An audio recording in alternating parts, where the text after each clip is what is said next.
Eh kung marumi, nilinis naman, pwede mo lang kainin pag malinis na. Di ba ganon? Badalili, ito po ang tanong ko. Ayon po sa Levitico 11:7 at 8 at sa Deuteronomio 14:8, ang baboy ay bawal kainin dahil po ay marumi. May mabasa ba sa Biblia na ang baboy ay pwede nang kainin litra por litra o word for word na mababasa sa Biblia? Salamat po.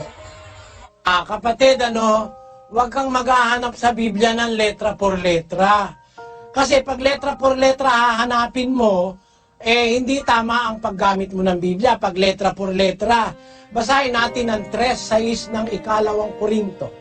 Nasa amin naman ay nagpapaging sapat na mga ministro ng bagong tipan, hindi ng titik, kundi ng espiritu, sapagkat ang titik ay pumapatay, datapwat ang espiritu ay nagbibigay ng buhay.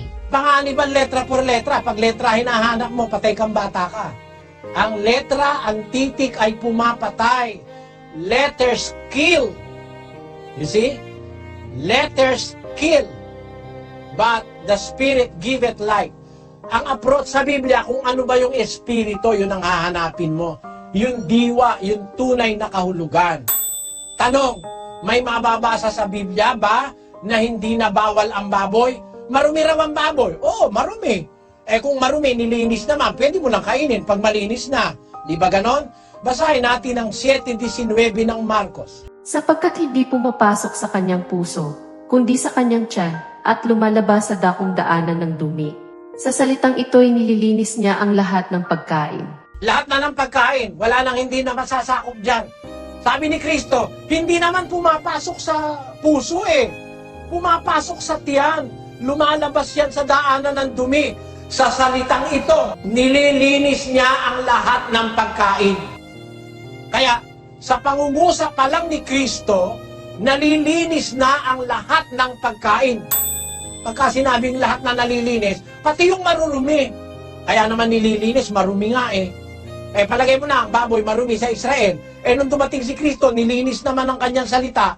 Ba't bawal pa?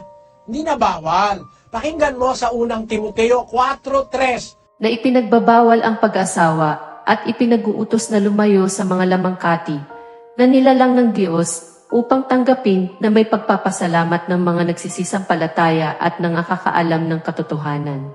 Sapagkat ang bawat nilalang ng Diyos ay mabuti at walang anumang nararapat na itakwil kung tinatanggap na may pagpapasalamat, sapagkat pinakababanal sa pamamagitan ng salita ng Diyos at ng pananalangin.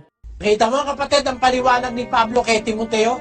Merong mga mapagpaimbabaw, nagbabawal mag-asawa, nagbabawal ng paglayo sa lamangkati. Ayaw nilang pakain. Na yan ang wika, nilalang ng Diyos na nararapat tanggaping may pagpapasalamat ng mga nakakaalam ng katwiran. Sapagkat ang bawat nilalang ng Diyos ay mabuti. Bawat nilalang ng Diyos. Tanong ko sa'yo, nilalang ba ng Diyos ang baboy? Nilalang. Bawat nilalang ng Diyos mabuti. Ang katunayan, doon sa panahon ni Noe, hindi naman bawal ang baboy sa kanila. Tingnan mo ang sabi ng Diyos kay Noe, 9:3 ng Henesis.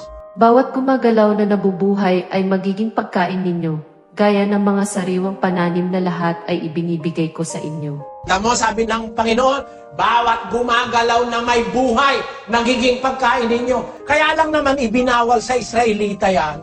Kasi, nung panahon ng Israelita, natira sila sa Ehipto. Wala silang alam na bawal, 400 taon silang kung ano-ano pinagkakakain nila sa Ehipto.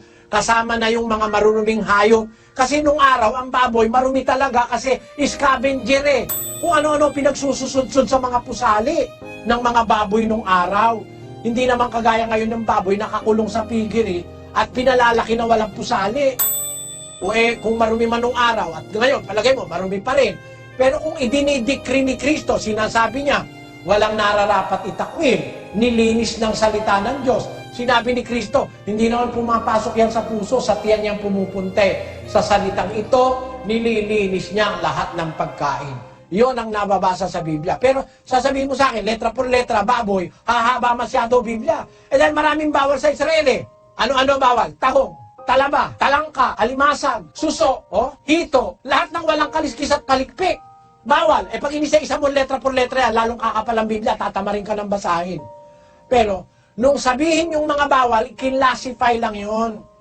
May classification lang. Pero hindi inisa-isang letra por letra. Kaya nung alisin din yung pagbabawal, hindi rin ni letra por letra ang isa-isa. Ang sinabi ay bawat nilalang ng Diyos, bawat, every creature ay mabuti, walang nararapat itakwil. Kasama ang baboy doon, kapatid.